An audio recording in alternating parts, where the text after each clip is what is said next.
본수입니다.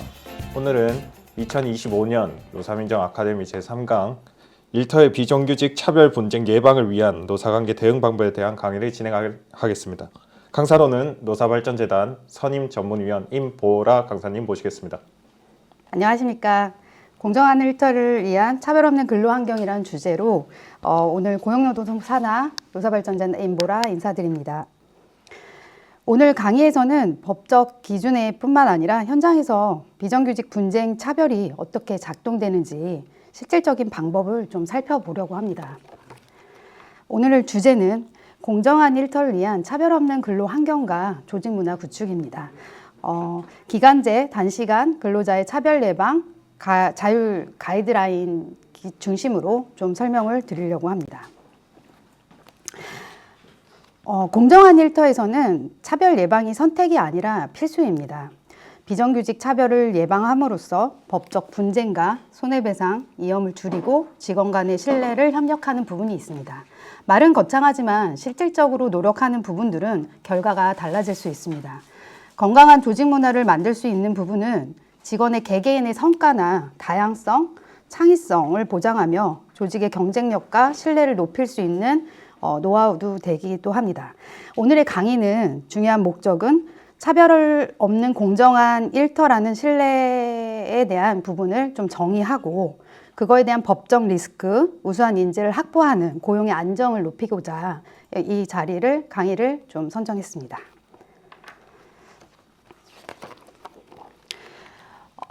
이제 강의에 앞서서 저 개인적인 사견일 수도 있지만 조지프 스타글리츠의 노벨 경제학 수상자는 그 차별 균형화라는 이론을 좀 주장합니다. 차별 균형화는 특정 집단이나 개인의 기존에 경험했던 불이익이나 차별을 완화하고 공정한 기회를 제공하기에 제도적, 조직적인 조치를 취하는 부분을 중요하다고 말합니다. 이거를 즉 단순한 모든 사람이 똑같이 대우를 하는 것이 아니라 불평등을 해소하고 공정성을 맞추는 것이 굉장히 중요한 포인트입니다. 불평등을 해소하고 공정성을 회복하는 과정은 말처럼 쉽지는 않습니다. 왜 필요할까요? 그 부분에 대해서는 불평등을 완화한다는 것은 너무나 복잡하고 다양한 이해관계 속에서 풀어나가야 되는 부분들이 있습니다. 제가 오늘 말하고 싶은 것은 조직 내 신뢰 협업을 강화하고 우수 인재를 유치하고 법적 사회적 리스크를 최소화하고 조직 문화의 지속 가능성을 향상하는 목적을 두고 있지만 오늘 강의 한 번으로 모든 것들 다 이해하기는 쉽지는 않습니다. 강의를 들어가겠습니다. 공정과 차별은 인사노무의 조직 문화, 사회 정의 등 여러 맥락에서 함께 논의하는 핵심 개념입니다. 공정이란 모든 사람이 동일한 기준과 절차에 따라 평가받고 대우를 받는 상태를 의미합니다. 각자 상황의 기여에 맞게 대우하는 것과 결정 과정이 투명하고 일관성 있게 진행되는 것이 매우 중요합니다. 그럼 어떻게 이 공정과 차별을 잘 아울러서 설명을 해야 하는지, 이해를 시켜야 하는지, 변화해야 되는지 부분을 좀 나누고자 합니다. 공정은 결과의 동일성이 아니라 과정의 투명성과 기준의 일관성으로 시작됩니다. 차별은 포괄적 차별이 아닌 제가 말하는 고용 형태, 다양한 기간제 근로자들의 차별 해소는 정당한 이유 없이 사람을 다르게 대우하는 행위를 말합니다. 예를 들어서 요즘 많이 이슈가 되고 있는 성별, 나이, 고용 형태 등 이유로 임금, 승진, 채용 등에서 불이익을 주는 것이 차별이라는 의미를 좀 정의 내릴 수 있습니다. 공정과 차별의 관계는 무엇일까요? 공정은 차별이 없는 상태를 전제로 하고 차별이 존재하며 공정이 무너집니다. 조직 내 차별 예방은 그래서 공정한 일터를 실현하기 위한 기본 조건입니다. 분쟁보다 예방이 중요합니다. 사전적인 예방을 함으로써 분쟁을 최소화시키는 것은 서로 간에 상처가 되지 않고 극단적인 선택을 좀 예방할 수 있습니다. 제가 오늘 말하고 싶은 것은 차별 예방, 고용 형태, 다양한 기간제 근로자들이 어떻게 예방이 포인트가 있고 솔루션이 있는지 가이드라인 중심으로 설명을 하려고 합니다. 인사관리 기준에서 4단계별 차별 예방 포인트가 있습니다. 첫 번째, 채용 부분입니다. 평가 기준의 사전 공개하고 면접위원회 다양성, 공정성을 유지하는 부분들이 포인트입니다. 배치나 승진 부분은 객관적인 성과 지표 중심이고 임금 체계는 동일 가치, 동일 임금의 원칙으로 다양한 그런 부분들을 좀 논의할 수 있습니다. 기타 복리 후생적인 교육 복지, 동일 접근의 기회 보장은 다양한 예방 시스템의 내용들이 있습니다. 요거는 다음 넘어가면서 설명을 드리겠습니다.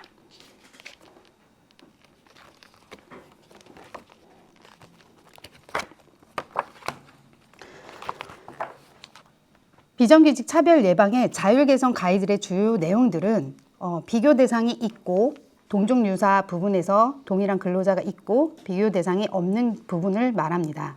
비교 대상이 있는 경우는 기간제 및 단시간 파견 근로자 이유로 동종 유사한 업무를 하고 있는 것들을 말하고 있고요.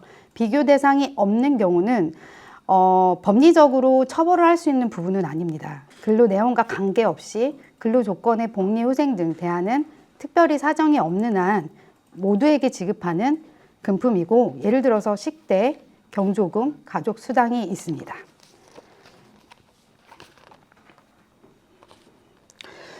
고용노동부 사업으로 차별 없는 일터 지원 사업이 있습니다. 이것은 자율적 차별 예방 개선을 통해서 진단지를 통해서 체크를 하고 사전적으로 예방하고 가이드라인 점검표를 체크를 하고 그 효과를 설명하는 부분들이 있고 그 다음에 설명을 드리겠습니다. 그 점검표에는 자율점검 항목에는 그 밖에 근로조건 등 예시의 항목들이 있습니다. 이 점검표를 들고 많은 비정규직 다수 고용 사업장을 대상으로 점검을 하고 예방을 하는 것들이 포인트입니다. 공정한 일터 그리고 차별 예방의 효과는 오늘의 핵심 주제인데요. 조직 차원의 효과와 개인 차원의 효과, 사회적, 법적 효과의 세 가지의 큰 틀로 나뉩니다. 조직 차원의 효과는 분쟁 예방과 리스크를 감소하고 조직 문화를 개선하고 인재 확보 및 유지를 하는 큰 장점이 있습니다. 개인 차원의 효과로는 심리적 안전 확보, 불합리한 격차 해소를 해소함으로써 업무의 몰입을 증가시킬 수 있습니다. 경력 개발, 기획 균등, 평가나 승진, 교육, 기회 부분을 제공할 수 있는 부분이 포함됩니다. 이로써 직무의 만족도가 상승이 되면서 이직이나 이탈 부분을 고용을 안정적으로 유지하는 부분들이 개인의 차원에서는 큰 효과를 볼 수 있습니다. 사회적 법적 효과는 법규 준수와 기업의 평판을 강화할 수 있습니다. 요즘에 많이 ESG 사회적 책임을 많이 얘기하고 있지만 그 안에 법규 준수와 기업의 평판을 강화하면서 차별 예방을 하고 노동 관련 법규 준수를 함으로써 사회적 책임을 실현하는 결과로 이어집니다. 그래서 긍정적인 평판, 사회적 실리 이런 부분들을 도움을 주고 있습니다. 오늘 강의의 목차는 비정규직 현황 및 비정규직 개념과 비정규직 근로자의 보호 관련 법률 정책과 차별 없는 근로 환경이 어떻게 이루어지고 있는지 실질적으로 조직 문화 구축 중심으로 말을 하려고 합니다. 비정규직 현황은 앞서 말했던 것처럼 다양한 비정규직들이 있습니다. 비정규직 현황은 다양한 형태로 현재 많이 나타나고 있고 비정규직 근로자가 단시간 파견, 용역 등 한시적이거나 불안정한 형태로 고용된 근로자들을 말하고 있습니다. 우리 주변에 쉽게 볼 수 있고 편의점 아르바이트, 학교 급식실, 고객 상담실, 배달, 성소, 경비 등 많은 분들이 비정규직 고용 형태로 띄고 있습니다.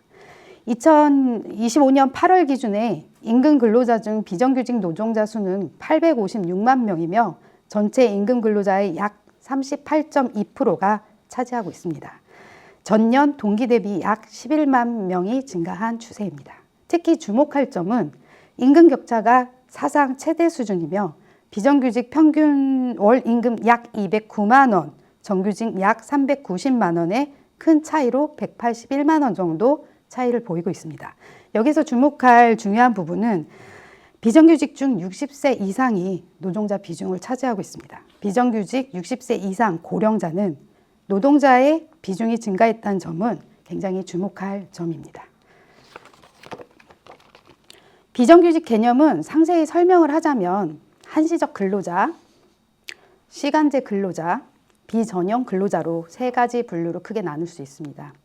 한시적 근로자는 기간제, 계약직, 일용직으로 정리할 수 있고 시간제 근로자는 단시간, 초단시간, 파트타임으로 분류할 수 있습니다.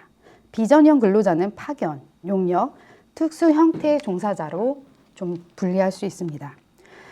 우리나라 노동시장에서는 비정규직은 일정한 기간이나 조건으로 고용되는 근로자를 의미합니다. 비정규직은 단순히 정규직과 달리 안정성이 낮다, 불평등하다고 정리되기에는 너무나 복잡하고 미묘한 요건들이 있습니다. 그로 임금, 복리후생, 승진의 기회 등이 차별의 경험이 높고 그거에 따르는 생활의 피로도가 균형적이지 않는 삶을 이어집니다.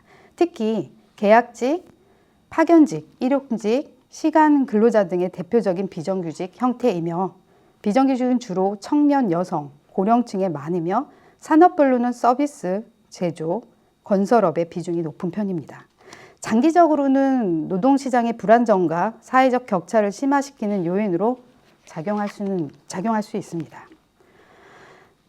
비정규직 근로자 보호 관한 법률 정책으로는 한 8가지의 큰 카테고리의 법률이 있습니다. 첫 번째 헌법 제11조 부분이 있고요. 근로기준법 제6조, 23조, 남녀고용평등법, 기간제 및 단시간 근로자보호법, 파견근로자보호법, 장애인 고용촉진, 직업재활법, 고령자 고용촉진법, 국가인권위원회법으로 법 안에서 제도화하고 있습니다. 이러한 차별 관련 법들은 공정하고 평등한 근로환경 조성이나 취약계층 보호, 노동시장 내 신뢰 구축과 포용적인 조직 문화 형성을 하기 위해서 법은 작동합니다. 기간제 근로자들은 누구나 아시겠지만 간단히 설명할 수 있는 기본적인 요건입니다. 기간제 근로자의 정의는 기간제 근로자 하면 기간이 정함이 있는 근로계약을 맺은 근로자라고 합니다. 기간제법 제2조에 포함이 되고 쉽게 설명을 드리자면 근로계약서에 기간을 정한, 뭐뭐 계열로 정한 이런 부분들을 좀 띌 수가 있습니다. 그 다음으론 단시간 근로자, 초단시간 근로자라고 좀 정리를 할 수 있고요. 단시간은 일주 동안 소정 근로에 대한 사업장 같은 종류의 업무를 종사하는 통상 근로자입니다. 소정의 근로시간에 비해 짧은 근로자들은 모두 단시간 근로자로 정의를 할 수 있습니다. 여기에서 뚜렷하게 짧은 단시간 근로자가 있습니다. 15시간 미만의 근로자는 초단시간 근로자라고 명명하고 있습니다.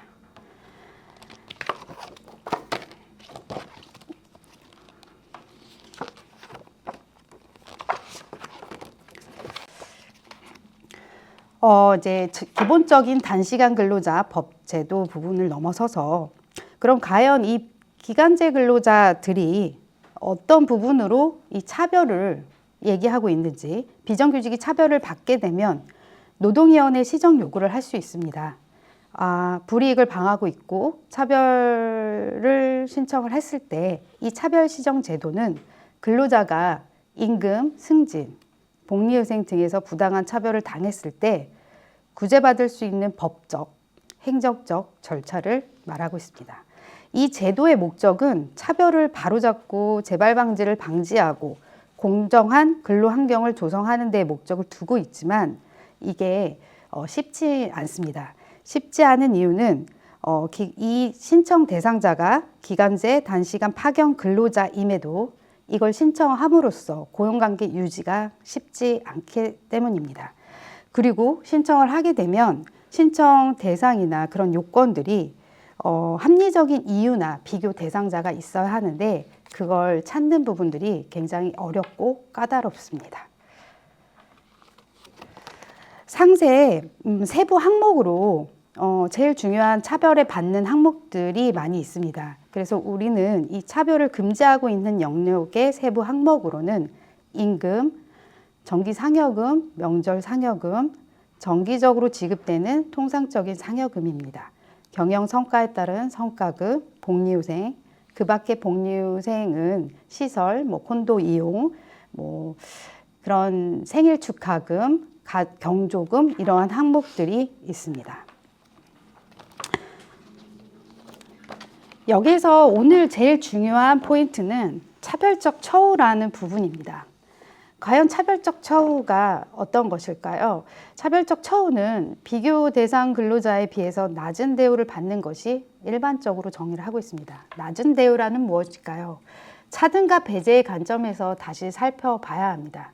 차등은 비정규직 근로자에게 지급은 하되 정규직보다 상대적으로 불리한 기준으로 지급되는 것을 의미하며, 배제는 비정규직에게 지급하지 않고 아예 배제를 하고 정규직 근로자만 지급하는 경우를 말합니다.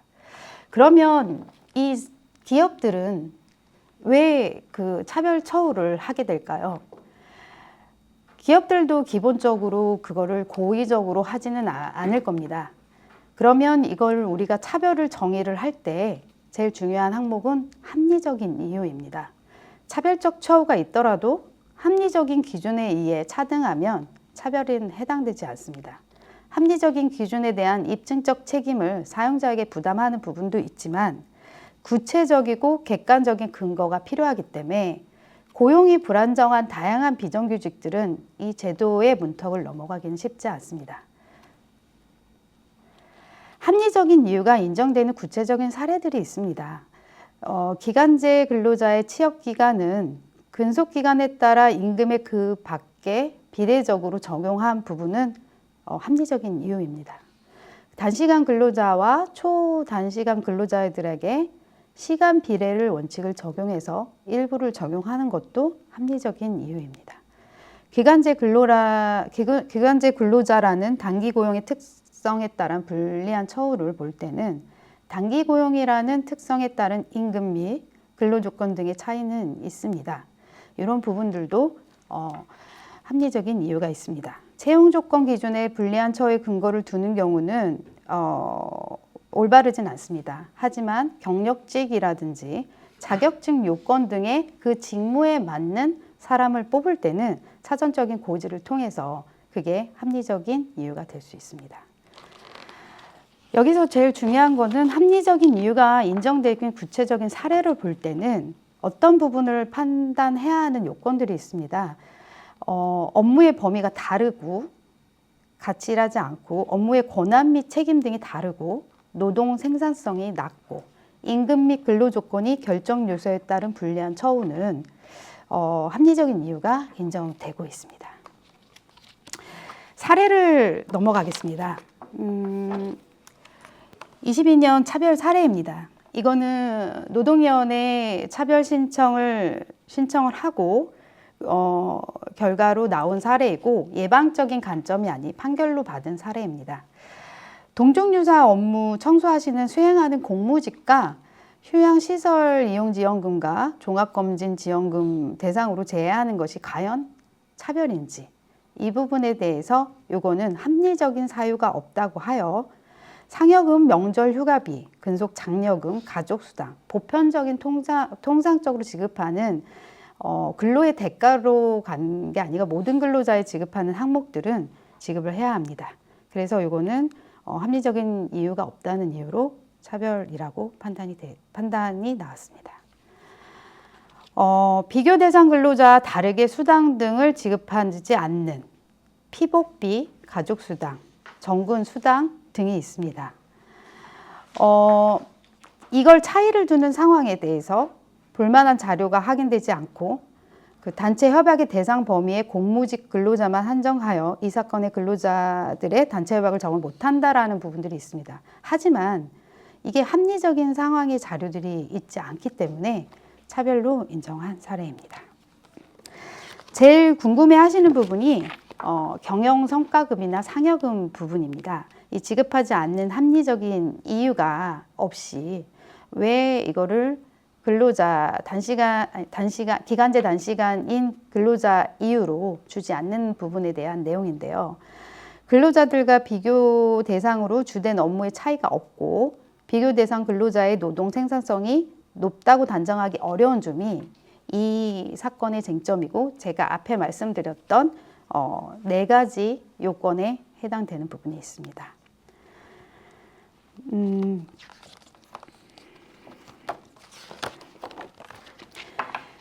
이제 우수 사례 이 차별 없는 근로환경 조직 문화 구축을 위해서는 다양한 실제 현장을 찾아가서 현황을 진단하고 차별 요소 분석을 하고 개선 계획 수립, 실행하는 부분들이 있습니다. 앞에 설명드렸듯이 그 점검표를 통해서 사전적으로 조직 스스로 자율적으로 검토하고 개선했던 사례이고요. 23년 국제성모병원 사례입니다. 이 사례에는 인턴 근로자도 성과 상여금을 지급을 하였고 비정규직에 대한 시윤 해고, 계약 해지 부분에 대한 차별 조항을 삭제했습니다. 취업 규칙에 유급 병가를 정규직만 주는 상황을 기간제, 파견, 인턴도 지급하는 좀 큰 가시적인 성과 204명 정도를 지급했던 사례이고요. 자율 개선을 통해서 이러한 그 병원 업종에 큰 이슈가 있었던 사례입니다. 수상을 했던 사업장이기도 하지만 인턴에게 성과 상여금을 주지 않는다는 것은 굉장히 당연한 인식들이 있습니다. 노동시장에서는. 그렇지만 이것들이 인턴도 비례적으로 지급하고 노력했던 것들은 이 차별 없는 조직 문화의 가이드라인을 통해서 자발적으로 할 수 있다는 것은 예방의 대표적인 사례로 설명을 드릴 수 있습니다. 더 SMC 그룹이 있습니다. 여기는 청년 IT 광고 업종입니다.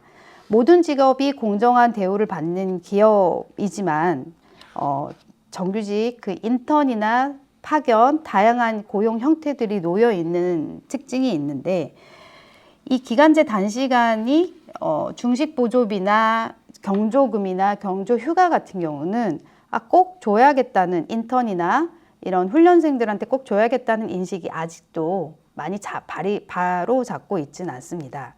이런 부분들을 기업이 노력해서 비례적으로 지급하고 문화 확산에 도움이 되었던 사례입니다.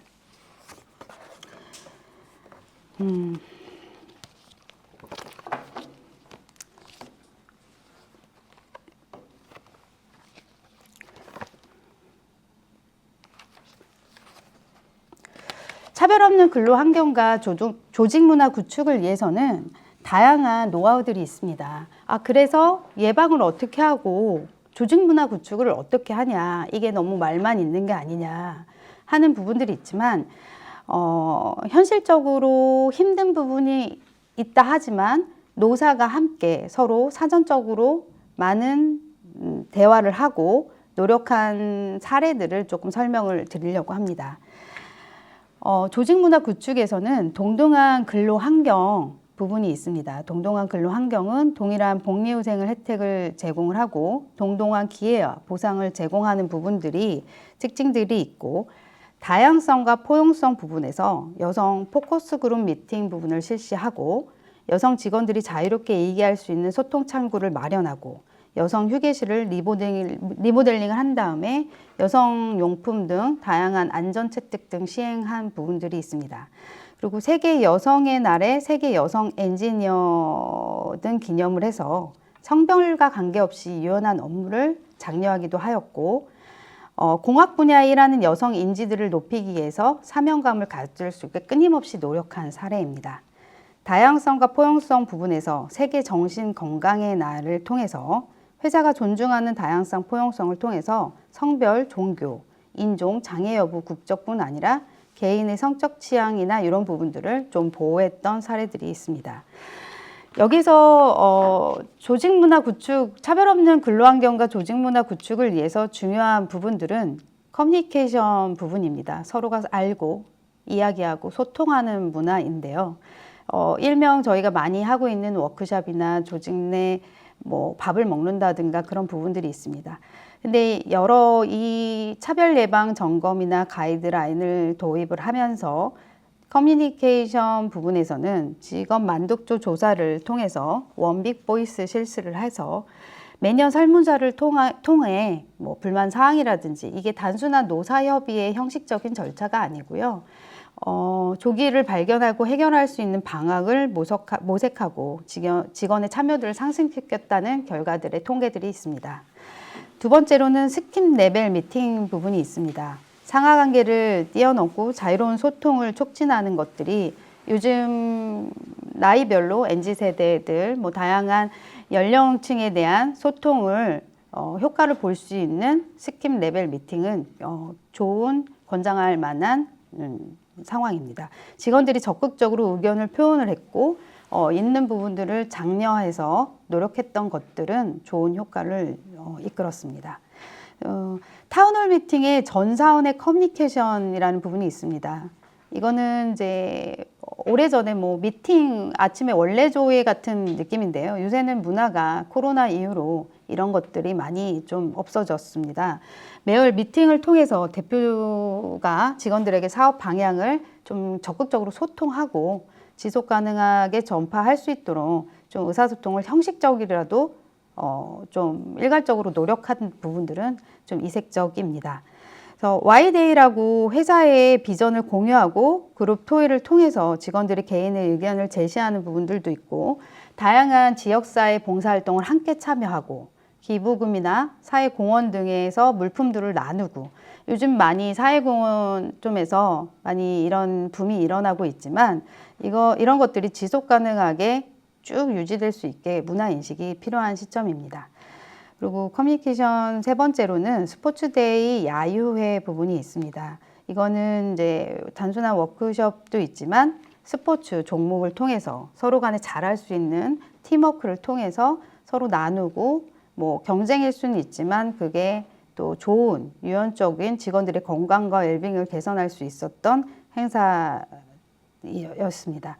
지역 나눔 행사 부분들은 다양한 지역 행사, 후원을 통해 공동체 의식을 함양하고 지역사회 통합을 기억하는, 지역 주민과 소통하는, 여기 뭐 지역에서 기업과 지자체와 소통할 수 있는 부분들을 장려할 수 있었습니다.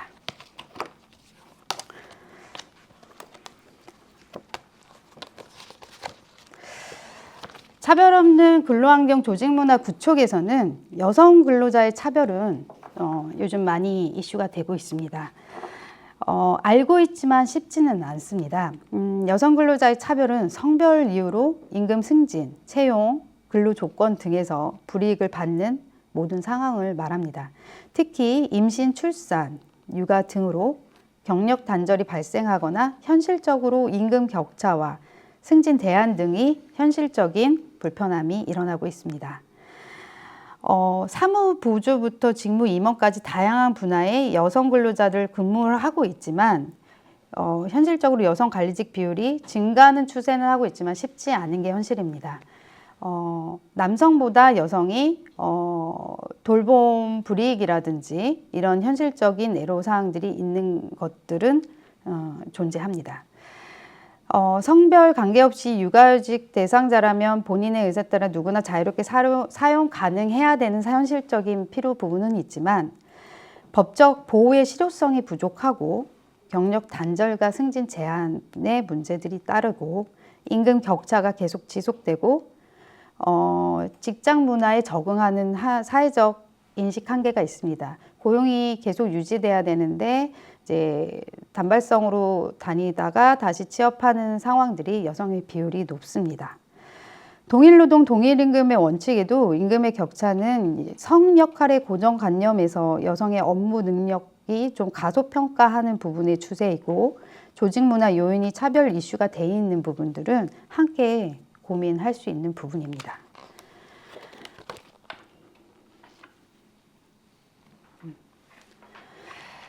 앞서 설명했듯이 복리후생 항목 종류가 과연 무엇인가, 내가 이걸 차별받고 있고 어떻게 예방을 하고 있는지 이런 부분들은 잘 모릅니다. 물론 제가 찾아가서 점검을 하고 설명을 드리는 부분들은 인식할 수 있지만 이 예방이라는 생소한 관점을 모를 때는 이게 복리후생이고 이게 항목이 들어가는지가 모르기 때문에 경조사 지원제도, 건강한 건강보험료, 선택형 복리후생제도, 명절 선물 지급, 기숙사, 통근버스, 인센티브 및 고정 성과급, 가족수당, 유급병가제도, 단체보험제도, 재택근무제도, 구내식당, 동호회 지원, 생일 축하금, 교육지원, 육아휴직 사용 등의 다양한 모성보호 제도들이 있습니다. 제가 이렇게 하나하나 설명을 드리는 이유는 매우 항목별로 중요하고 이것이 어떤 동일노동 동일임금의 가치가 아닌 모두가 지급하는 복리후생으로서 물론 공공이나 작은 중소기업 또 이렇게 규모가 작은 사업장들은 이렇게 일일이 다 이렇게 지급하는 게 쉽지 않은 게 현실입니다. 그러면 우리는 어떻게 해야 하는지, 이걸 법 제도 안에서 계속 시정이나 분쟁으로 가야 할 것인지 그거에 대한 대안은 함께 고민을 해봐야 되는 부분이지만 적어도 제가 지금 말씀드린 이 항목들은 법적인 제도 아래 금지되고 있는 항목들입니다. 우리가 이런 것들이 쉽지는 않습니다. 그렇지만 노사가 서로 노노가 같이 얘기할 수 있는 다양한 커뮤니케이션 통해서 이런 부분들을 좀 인식하고 있다면 분명한 것은 인식에서 그다음에 전환에서 개선이 되는 부분들은 매우 중요하다고 생각합니다.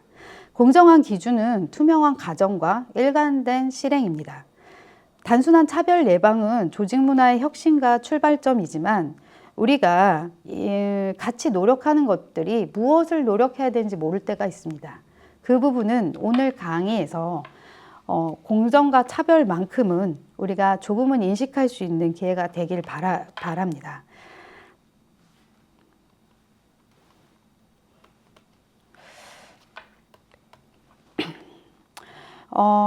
정규직과 비정규직 간의 불합리한 격차는 사회적 불평등을 심화하고 있습니다. 단순한 차별이 아니라 불합리한 격차 차별입니다. 이런 상황에서 기업의 성과와 노동의 질이 함께 높일 수 있는 서로 간의 노력이 함께 성장하는 선순환의 구조를 조성하고 공정하게 보상받을 수 있는 중요한 부분이 있습니다. 물론 우리가 성장을 할 것입니다. 다 함께 성장을 해야 하고요. 스웨덴의 국민 아버지 타겔 에르란테르는 이렇게 말합니다. 스웨덴 총리이시고요. 국가가 모든 국민을 편안한 집으로 얘기를 해야 한다라고 말합니다. 물론 모든 학자들의 이론이 다 맞는 건 아닙니다. 하지만 정서적으로 우리가 공정하게 보상받을 수 있는 환경이 서로가 함께 노력하는 것은 기초지만 필수 항목이라고 생각합니다. 들어주셔서 감사합니다.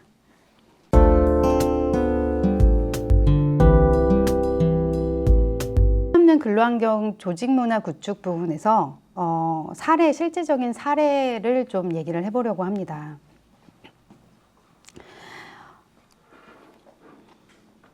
먼저 차별 개선이 왜 중요한지 살펴를 받고 이런 부분들이 왜 이것들이 개선하고 사례를 통해서 전파되는 것들이 왜 중요한지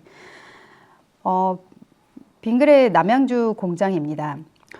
한 제조업체에서 비정규직 근로자가 정규직과 동일한 업무를 수행했지만 다양한 복리후생 부분으로 기회를 받지 못하는 부분들은 내부 자율진단과 노사협의체를 통해서 문제를 발견하고 여러 가지 부분을 개선한 사례들입니다.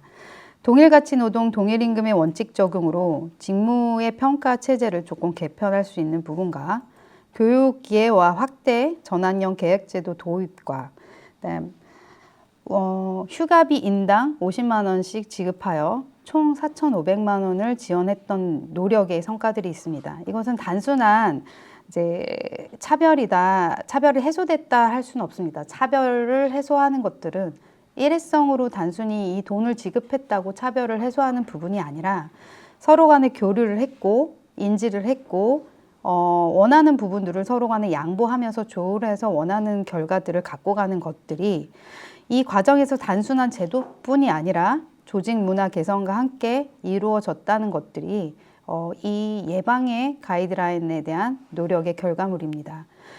물론 이런 결과들이 근로자들이 100% 만족할 수 없으며 이것이 누굴 위한 제도인지에 대한 불만은 많이들 있을 수 있습니다. 그 결과로 근로자의 불만이나 이직률이나 감소하는 부분들을 있을 수 있지만 그래도 이런 과정들을 통해 우리가 대화를 통해서 휴가 인당, 취업규칙상, 상병이르금 이런 부분들을 개선할 수 있는 부분들이 있습니다. 빙글의 남양주 공장을 좀 간단하게 설명을 드리자면 남양주 공장 소재에 다양한 이제 우유, 유제품 이런 것들을 만드는 회사입니다.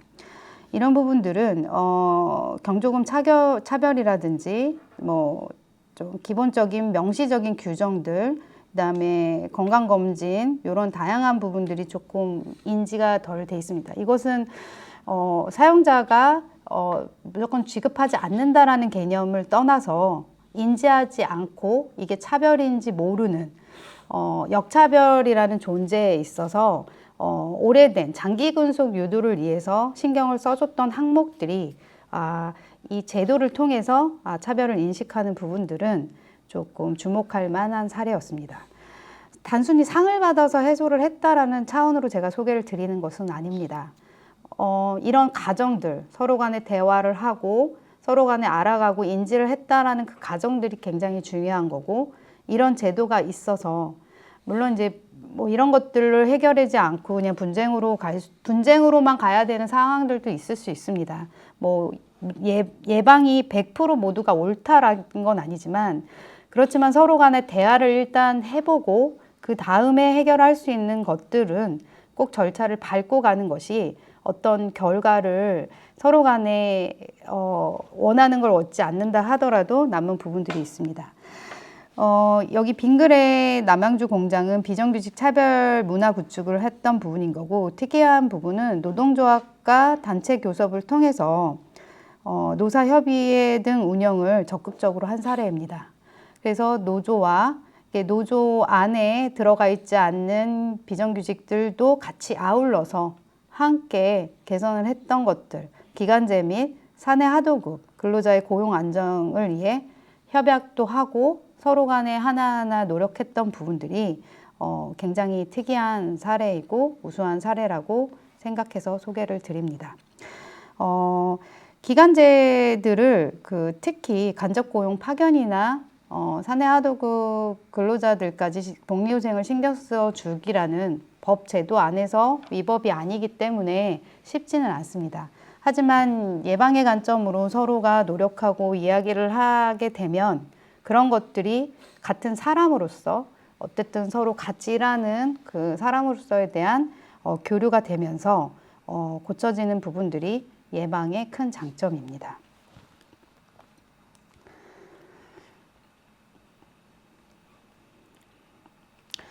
더 SMC 그룹은 올해 25년 노사유공으로 대통령상을 수상한 사업장입니다.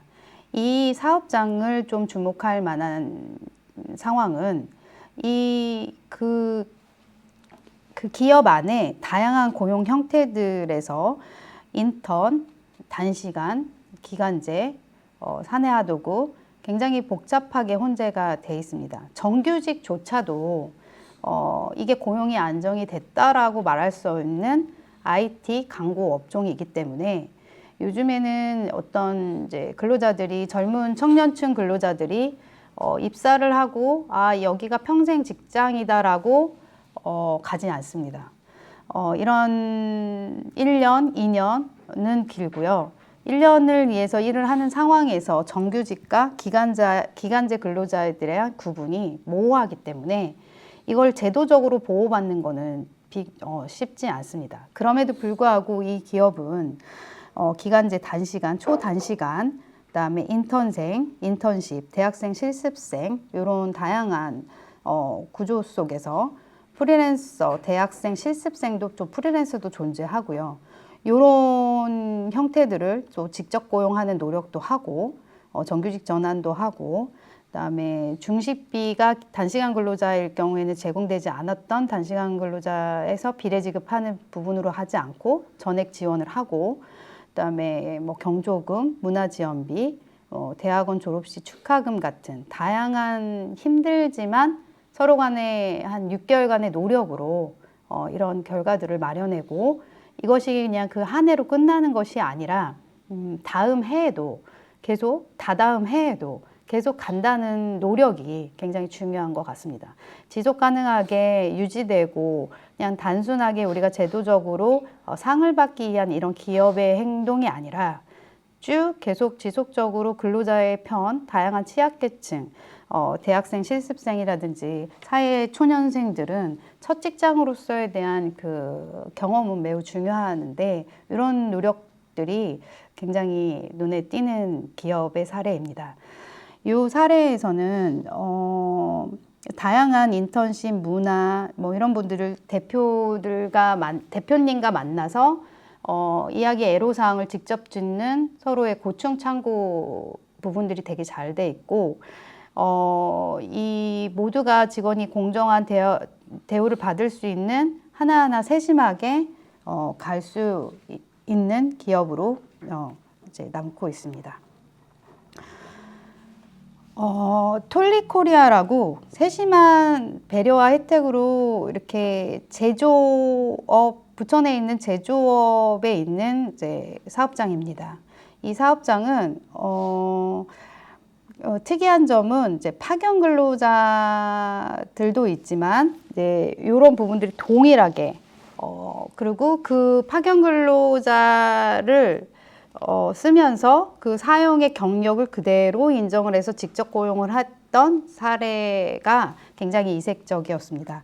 요 경조금, 경조휴가 혜택, 뭐 명절 선물, 연말 선물 동일 지급하는 부분들이 있었고 여기는 제조업이 여름이 굉장히 무덥기 때문에 뭐 아이스크림 냉장고라든지 그 세심한 배려들이 있었던 부분이 있습니다. 그래서 전체 근로자 여름철 아이스크림 부분을 그 한 달 내내 한 약 4,500개 정도를 좀 집계하면서 제공을 했다고 했던 이런 배려하는 제도들이 좀 많은 기업들이 조금 참고해서 조금 운영을 하면 좋을 것 같습니다.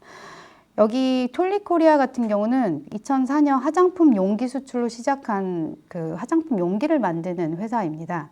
이 회사가 뭐 매출은 높다 하지만 그래도 이렇게 큰 규모의 사업장은 아닙니다. 전체 근로자가 208명인 사업장인데 이런 취약한 상황 속에서도 다양한 근로 형태를 위해서 뭐 기간제나 도급 근로자들을 뭐 물론 비록 무급병가이지만 60일의 혜택을 동일하게 줬다는 부분들은 뭐 당연할 요즘처럼 뭐 산업안전이나 이런 이슈가 있는 시기에선 당연히 법적이기 때문에 처벌받을까봐 해줄 수 있는 부분이지만 사실 병가는 그게 강행법규적으로 당연히 줘야 되는 상황들은 아닙니다.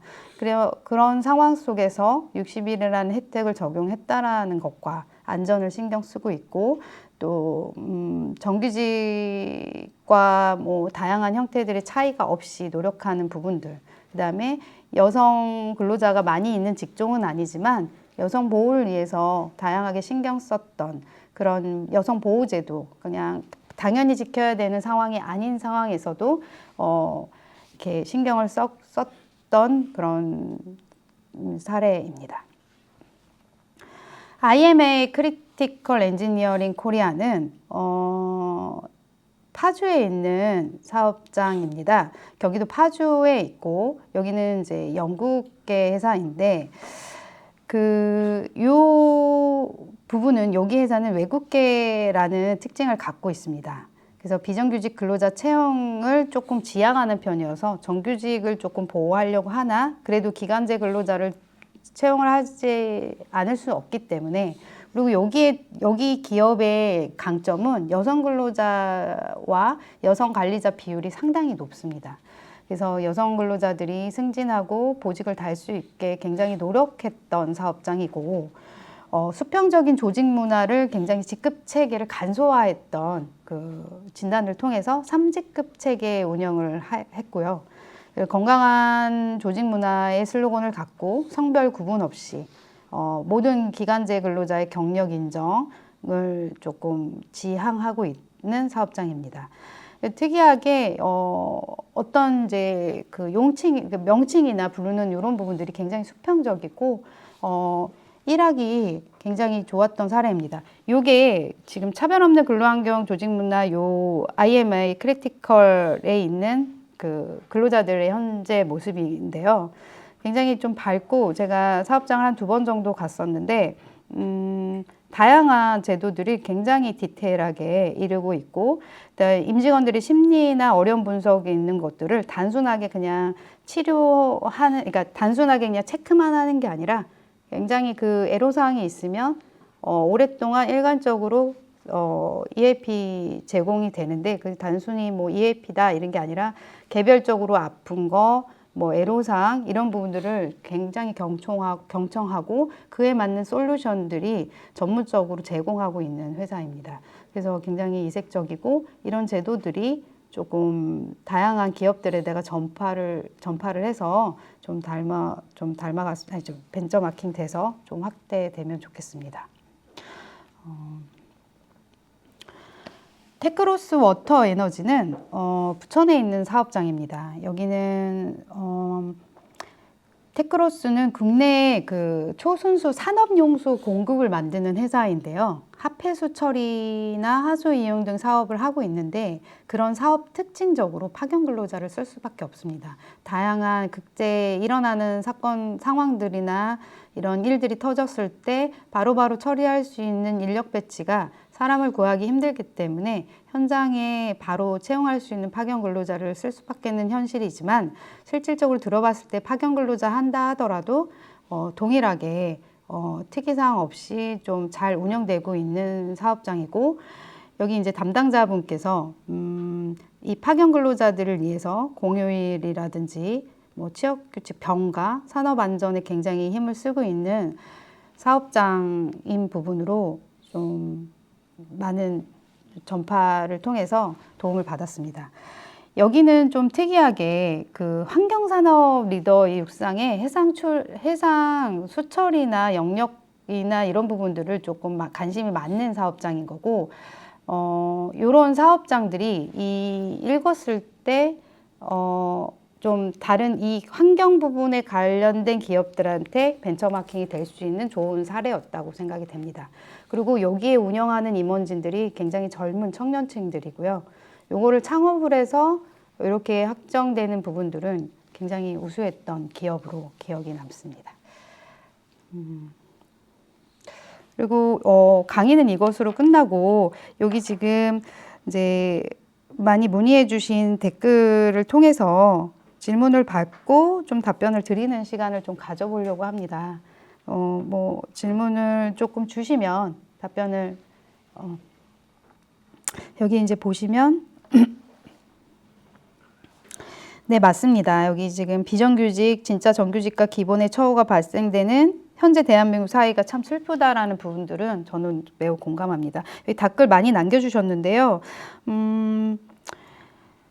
비정규직 노동자들은 차별 금지와 복리후생 중진을 요구하나 사측 기업의 태도 변화가 너무 어렵습니다. 아, 맞습니다. 네, 굉장히 정확한 중요한 말씀을 해주셨는데요. 사측 기업 태도가 쉽지 않습니다. 왜냐하면 그 교섭 자체도 뭐 원청, 하청 이번에 이제 법이 바뀌는 부분 차원에서도 많은 얘기들 나고 있는 부분인데 사측과 이거를 임금을 주지 않고 이런 부분들의 태도는 요런 부드럽게 다가갈 수 있는 좀 예방의 체계로 좀 다가가서 점검표나 좀 부드럽게 다가가서 얘기할 수 있는 중간에 이제 저희의 역할이 굉장히 중요한 것 같고요.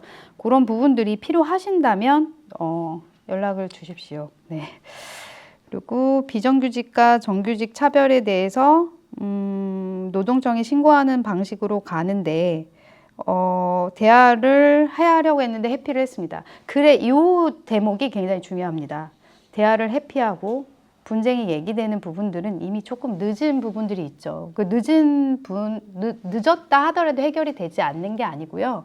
뭐 법 제도적으로 이제 진정을 내고 그거에 대한 법을 서로 간에 이제 잘못을 확인하는 방법들이 있습니다. 근데 제가 오늘 강의의 목적은 이런 부분들을 좀 해소하려고 노력하는 부분입니다. 왜냐하면 이게 분쟁이 회피를 하고 서로 분쟁으로 가게 된다면 실익 부분이 없습니다. 그게 뭐 임금이라 할지라도 차별시정제도는 6개월 정도의 기간을 좀 두고 있는데 그 차별신정이나 불합리한 부분을 진정을 낸다 하더라도 그거에 대한 실익 부분에 있어 사용자 쪽에서 그냥 회피만 한다면 해결하는 부분들은 좀 한계가 있습니다. 그래서 예방이 중요하고 사전적으로 서로 갖고 가야 되는 부분들이 굉장히 중요합니다. 일단 문의해 주신 부분들은 좀 비슷한 내용들이 좀 있었고요. 저는 오늘 강의를 하면서 공정한 일터를 위한 비정규직 차별 예방이 주로 이런 부분들을 그냥 나누면 굉장히 어렵습니다. 뭘 예방한다고 하는지, 어떻게 예방을 해야 되는지, 그래서 사측을 어떻게 설득하고, 근로자들이 어떻게 만족을 어떻게 얻어가야 되는지, 그다음에 역차별이 또 없어야 하는 부분들도 있고, 요즘 같은 경우는 이런 노노 갈등이라든지, 또 사무직 노조, 생산직 노조 간에 이제 교섭단위 분리도 많고 그런 상황들이 좀 있습니다. 그럼 과연 이것들이 다양한 고용 형태가 공존하는 현장에서 비정규직 근로자가 합리적인 처우와 공정한 대우를 받기 위해서는 조직의 신뢰와 지속 가능한 그런 핵심적인 요소들은 제가 볼 때는 이 분쟁을 예방하는 부분들은 예방에 있다고 생각합니다. 분쟁 예방을 하기 위해서는 다양한 이제 조직표들이 있고 그걸 점검하기 위해서 하는 노력들이 있습니다. 그런 것들이 좀 문의 있으시면은 저희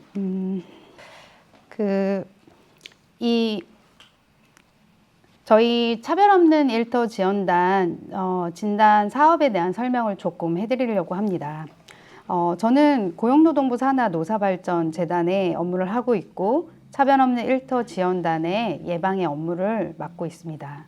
저희는 비정규직 고용 사업주와 인사노무 관리자, 차별 예방, 희망 사업주, 비정규직 근로자 대상으로 이런 예방 진단을 하고 있습니다. 진단을 위해서는 뭐 인식 개선 교육, 고용차별 상담 여러 가지 부분들이 있지만 제가 오늘 말한 강의의 주제로서 진단의 추진 절차나 이런 부분을 간략하게 설명을 드리려고 합니다. 고용노동부 산하에서 운영을 하기 때문에 비용이 들거나 그런 부분들은 없습니다. 전액 무료이고요. 관심을 가져주신다면 1588-2089 아래에 있는 번호로 전화를 주시면 되십니다. 여기 지금 댓글 남겨주신 분들도 1588-2089로 전화를 주시면 제가 상담을 해드립니다. 저희는 진단 사업장을 추진을 합니다. 지방 간서에서 비정규직 다수고용 사업장 대상으로 추천을 해서 사업장을 한 해 담당자가 지정이 돼서 한 20-30개 정도 사업장을 나가고 있습니다. 그래서 비정규직을 고용한 사업장 대상으로 참여 안내 및 공문 발송을 하면서 이 사업장의 특징을 조금 사전적으로 받고 그 사업장의 조직 현황을 좀 확인을 합니다.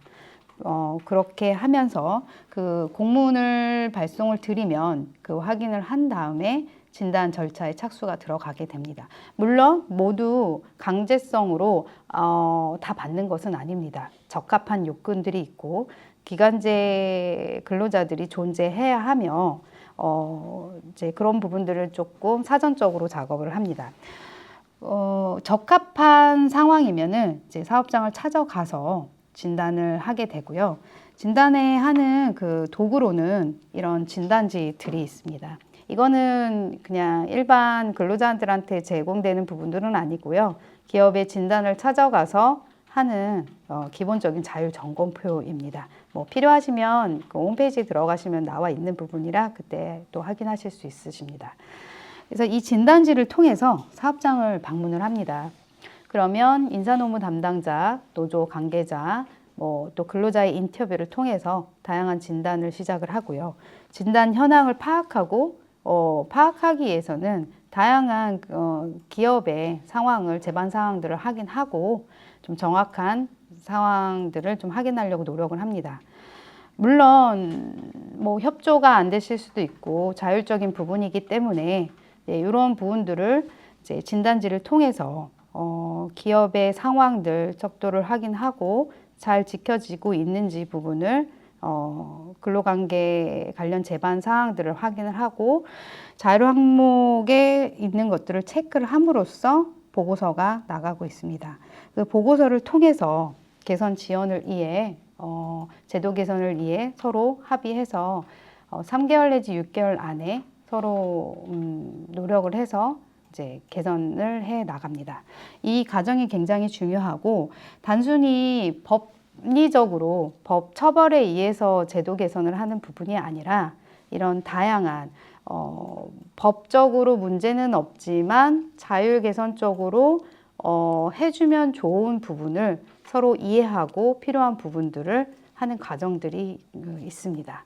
그런 개선 지원들이 따르면 그런 이제 재반 사항의 인사 담당자로서 미처 차별이나 불합리한 근로조건 법 위반 상황들은 조금 근로감독이랑은 좀 다른데 그런 부분들이 좀 유사성을 띠고 있는 상황 속에서 서로 이야기를 나누고 법제도 아니더라도 근로자들에 대한 불만 사항을 뭐 인터뷰나 이런 걸 통해서 진행을 하고 있습니다.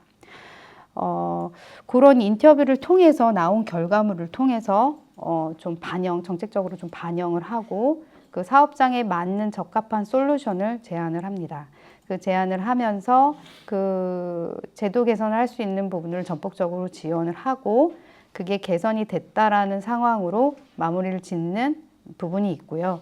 이 사후 관리로서는 이제 그거를 지속적으로 단순하게 우리는 이걸 잘하고 있다라고 끝나지 않고요. 실질적으로 진짜 이행을 하고 있는지를 확인합니다. 확인하고 실제 근로자들한테 지급을 했는지 뭐 그걸 받고 있는지 정도의 사후 관리가 철저하게 이루어지는 부분들이 있습니다. 물론 그 법제도의 강행법규적인 것 이외에도 자율적으로 하는 것들이 중요한 부분이라 이것들을 제가 이제 잘 기업들에게 설명을 하고 이게 왜 공정하고 공정한 일터를 위해서 필요한지 그런 부분들을 좀 노력하는 과정들이 있습니다. 그래서 이런 사후 관리를 통해서 개선 이행 점검을 하고 개선 지원 등 근로감독 연계나 뭐 만약에 너무 협조가 안 되고 지켜지지 않는다면 근로감독, 뭐 특별감독으로 넘어가기도 합니다. 그리고 이런 진단 사업만 있는 거는 아니고요. 저희가 고용차별 인식 개선 및 차별 없는 조직 문화 만들기 위한 교육을 무료로 진행을 해드리고 있고요. 뭐 전문가들을 찾아가서 교육하는 부분들이 있습니다. 그리고 다양한 노동관계법 상담을 해드리고 그다음에 저희가 뭐 캠페인이라든지 이런 인식 문화 활동들이 있습니다. 이런 자세한 사항들은 뭐 홈페이지 들어가시면 보실 수 있으십니다.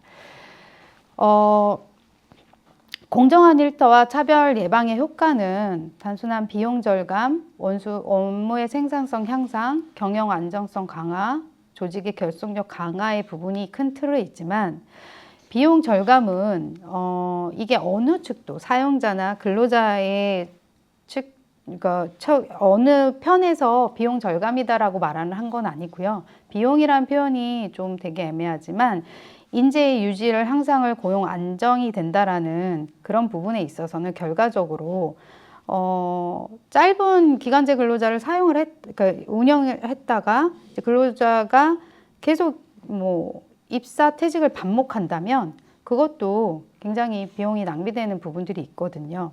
그래서 이 근로자들이 불만이 없이 퇴사하지 않도록 서로 간에 잘 조율하고 안정될 수 있는 부분들이 또 차별 예방 효과로 조금 꼽습니다. 그리고 업무의 생산성 향상에서는 근로자의 만족도와 직무 몰입도가 증가되는데, 이것은 제가 그냥 써놓은 게 아니라 실질적으로 저희가 만족도 조사를 합니다. 이 만족도 조사를 하고 이런 부분이 얼마나 효과가 있는지에 대해서 꾸준히 담당자랑 논의를 하고, 몰입도가 물론 이것도 지속적으로 관리하려고 노력을 하지만 사업장 케이스마다 조금은 다릅니다. 그렇지만 1, 2년 정도의 이 자율 개선을 도입했을 때는 업무의 생산성 향상은 분명히 높게 나오고 있습니다. 경영 안정성 강화에서는 이제 법리적으로 법의 토대로 이 자율 개선이 이루어지기 때문에 법의 안정성을 확보하는 부분도 있고, 단순하게 사후적으로 분쟁이 일어나서 서로 간에 싸움으로 이어져서 분쟁으로 경영 리스크가 관리하는 부분들은 굉장히 많이 예방될 수 있습니다. 사용자가 아까 답글로 말씀하신 분 중에 사용자가 만나주지 않고 회피한다고 하시는 것처럼 이 예방 차원으로 자율 가이드라인을 도입을 한다면 사용자의 인식도 물론 쉽지는 않지만 이 경영 리스크가 된다면 누구라면 어쨌든 기업의 안정성을 위해서라면 이런 부분들은 좀 노력하고 있는 부분입니다. 그리고 조직 결속력 강화에서는 이제 애사심 증진이라고 써놨지만 어쨌든 보상의 차원에서 근로를 일했을 때 임금 위에 보상이 잘 이루어진다면 특별한 특이사항, 뭐 직장 내 괴롭힘이나 특별한 이슈가 있지 않은 이상은 만족하게 다닐 수 있다라고 생각을 합니다. 서로 간에 원해서 왔고 그거를 뭐 업무를 서로 간에 만족도 있게 했을 때, 그리고 보상이 또 적절한 보상이 이루어진다면 당연히 그 회사에 대한 애사심이 증진이 되겠죠. 그렇지만 그 이외에 이게 뭐 모든 것들을 다 무조건 뭐 조직력 결속력 강화라고 할 수는 없지만, 또 적어도 구성원의 소속감과 애사심의 증진으로 결속력이 강화되는 부분들이 있습니다. 오늘의 제일 중요한 차별 처우 금지 관련 규정인데요. 이거는 법의 토대로도 있지만 이 조항을 갖고 자율 개선을 예방하기도 합니다. 비정규직 차별 금지 원칙은 기간제 단시간 근로자 보호 등에 관한 법률과 파견 근로자 보호 등에 관한 법률 두 가지 큰 틀로 갖고 있습니다.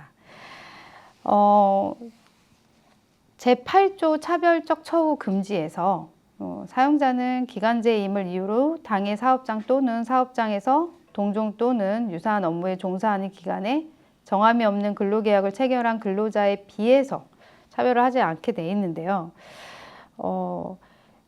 이 차별을 하지 않는다라는 게 당해 동종 유사하는 부분들을 찾는다는 게 되게 힘듭니다. 단순한 한 공간에서 내 옆에 있는 정규직 근로자가 동일한 업무를 하고 있다. 그렇지만 채용을 할 때 이분은 자격증이 있고 저는 자격증이 없고, 이런 부분들을 단순한 동종 유사라고 할 수는 없습니다. 하지만 임금으로서는 그게 비교 대상이 되지는 않지만, 그래서 차별을 해야 되지 않지만 다양한 기타 복리후생이나 다른 항목에서는 동종 유사, 그냥 이제 업무가 하나가 뭐 보직자의 뭐 책임이 있는 관리자 입장에서 업무를 지시했을 때 행정보조로서의 업무를 역할하는 기간제 근로자가 있다 한다면, 그거는 과연 동종 유사인지 이런 부분들을 생각해 보신다면 같은 공간의 행정적인 지연 업무만으로도 포괄적으로 넓은 해석으로 조금 표현을 할 수는 있습니다. 이것 또한 단시간 근로자도 마찬가지이고요. 그리고 파견 근로자 보호에 관한 법률에서 제21조 차별 처우 금지 사항에서는 파견 근로자일 경우에는 그 행정사무보조 371 코드가 있습니다. 뭐 다양한 코드들이 있고요. 뭐 금지 업체도 있고요. 요새는 직접 고용보다 간접 고용으로 파견 근로자를 많이 사용하고 있는 추세이고 사용자들이 채용을 뽑기가 힘들기 때문에 업체를 통해서 파견 근로자들을 많이 뽑고 있습니다. 그럼 과연 이 파견 근로자들한테 동일한 처우를 해야 할까요? 그 답은 해줘야 하는 항목이 있고 아닌 항목이 있습니다. 특히 파견 같은 경우는 굉장히 민감하기 때문에 업무를 분리하고 독립성을 갖긴 하지만 대부분 행정 보조나 특별히 운전기사라든지 비서의 역할도 있지만 행정 보조의 역할인 파견 근로자들이 많이 있습니다. 그럴 경우에는 과연 이게 다를까요? 아니면 같을까요? 그런 상황들을 볼 때 파견 근로자인 경우는 조금 유사성이 있을 수 있습니다. 그러면 이거에 대한 사용사업주와 파견 사업주가 누가 임금을 줘야, 그러니까 그거에 대한 복리 후생이나 누가 줘야 하는지에 대한 이제 조금 헷갈리는 부분들이 있습니다. 이거는 파견 근로자일 경우에는 이제 사용사업주가 줘야 되는 기본적인 책임들도 있지만 기본적으로 같이 하는 복리후생적인 관점에 동종 유사성을 띈다면 행정 보조라고 할지라도 그런 부분들은 좀 동일하게 드리게끔 권고를 하고 있습니다. 그것이 또 그 사용사업주에서 이해가 되지 않는 상황에서는 절차적으로 어떻게 그 합리적으로 가야 될 부분들을 저희가 솔루션을 제안 드리고 어떤 것들이 좀 분쟁적으로 서로 간의 차별의 이슈가 생기지 않도록 도와드릴 수 있는 부분들은 함께 고민하고 있습니다.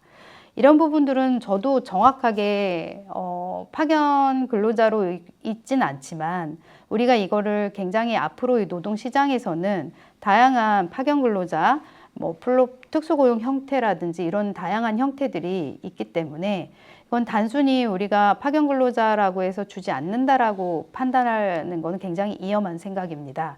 앞으로 이제 특수고용 형태로 띄는 그리고 사용사업주가 정확하게 누군지 모르는 그런 상황들이 있을 때는 우리가 이제 이런 하나하나 디테일한 사례를 통해서 조금 적합하게 맞춰서 가는 부분들이 좀 필요합니다.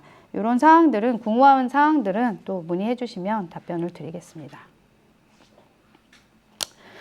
고용 형태가 다르다는 이유로 어떠한 경우에 차별 처우가 발생하는가라는 사례들이 있습니다. 한 예를 들어서 계약직 직원은 엘리베이터를 같은 공간으로 못 합니다. 이게 실제 일어난 일이고요. 2022년 7월 8일 자플래너 이제 기자를 보시면은 내용은 이 법인가요? 네, 이건 차별입니다. 어떤 합리적인 이유가 없습니다. 엘리베이터를 타는데 기간제만 못하게 한다? 그런 부분은 차별이 명백한 차별이 맞고요. 그런 합리적인 사유는 어떠한 부분이 사용자가 증빙을 해줘야 되는데 그거는 쉽지 않습니다. 두 번째로는 정규직은 우비, 우리는 쓰레기 봉지, 여자는 비정규직 차별 이렇게 나오고 있는데요. 좀 이렇게 단순한 우비와 쓰레기 봉투를 주는 회사들은 요즘 찾아보기 힘듭니다.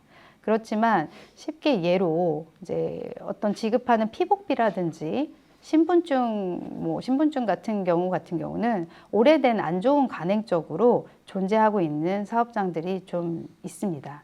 그것이 일부러 그러는 부분이 아니라 전통적인 좀 나쁜 관행으로 또 법은 변하고 있고 그런 문화적인 인식은 변하고 있는데 오래된 제도를 바꾸지 않을 뿐 이런 인식으로 인해서 그런 제도들은 바꿔나가면 되는 거고요. 이런 경우도 당연히 안 되고요. 똑같은 우비랑 쓰레기 봉투가 더 비싸지 않나요? 근데 어쨌든 우비와 쓰레기 봉투를 좀 표현을 하자면 그렇게 하시면 안 됩니다. 그리고 다양한 이제 청소를 하시는 분이라든지 똑같이 일을 했는데 배경이나 신분 이런 걸로 인해서 차별을 한다. 그러니까 단순히 요즘은 그냥 신분 차이로 인해서 차별이다라고 판단하기는 쉽지 않습니다. 그게 아니라 합리적인 이유가 있어야 합니다. 차이와 처벌은 되게 구분이 다르고요. 정규직인데 합리적인 항목으로 따지면 자격수당, 직무수당, 보직수당 이런 것들은 그냥 고용 형태의 문제가 아니라 적합한 그 항목에 맞춰서 주는 임금들이기 때문에 무조건 차별이다, 문제가 있다라는 부분으로 판단을 할 수는 없습니다. 우리가 아셔야 되는 오늘의 강의의 제일 포인트는 합리적인 이유, 그 다음에 그게 과연 비교 대상자가 있는지, 이런 부분들이 똑같이 노력해서 얻는 사람과 조금은 덜 노력했는데 얻지 못하는 사람이 차별이다라고 할 수는 없기 때문에 과연 공정이 무엇인지 우리가 이 차별을 통해서 한 번은 좀 고민을 함께 해 주시면 좋겠습니다. 이것으로 저희 고용 형태가 다르다는 이유로 이제 비정규직 차별, 그래서 공정 일터가 무엇인지에 대해서 얘기를 나눠 봤고요. 이야기 들어주셔서 감사합니다.